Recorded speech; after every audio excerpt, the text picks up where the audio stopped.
Привет, друзья! Готовлю сегодня очень вкусные паровые пельмени с куриной грудкой и брокколи. Получается очень приятная начинка, полезная и сытная. Тесто с добавлением крахмала тоже получается эластичным и вкусным, и, на мой взгляд, самое идеальное тесто для пельменей, вареников и мант. Беру брокколи и разделяю на небольшие соцветия и бланширую слегка в кипятке 1,5–2 минуты. Вытаскиваю сразу на дуршлаг, пусть стекает вода. Куриную грудку нарезала на куски и сделала из нее фарш. Также брокколи измельчаю мелко в мясорубке измельчителем. Заправляю начинку. Кладу соевый соус, устричный соус, черный перец, соль и чеснок. Лук репчатый я мелко нарезала и обжарила на растительном масле до золотистой корочки. Жареный лук придаст пикантность вроде бы постной куриной начинки и сделает ее очень вкусной. Вот и все. Только осталось перемешать хорошо, и начинка готова. Займусь пока тестом. Муку кладу, картофельный крахмал и перемешиваю сухие ингредиенты. В мерную кружку всыпаю соль и наливаю кипяток. И сразу же выливаю ее в муку.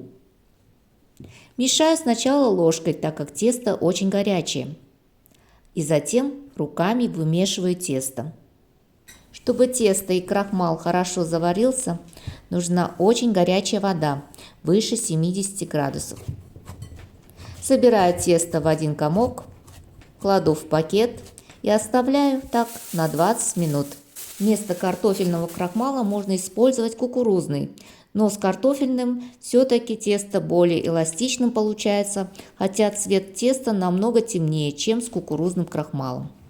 Делю тесто на 2 части, убираю пока в пакет. Делаю колбаску из теста и режу затем на небольшие кусочки. Из этих кусочков формирую круглую лепешку и убираю в пакет, присыпав обильно мукой. Раскатываю тесто тонко скалкой. Затем кладу начинку посередине и, как обычно, залепляю пельмени. Леплю с нахлестом с одной стороны, собираю в сборку.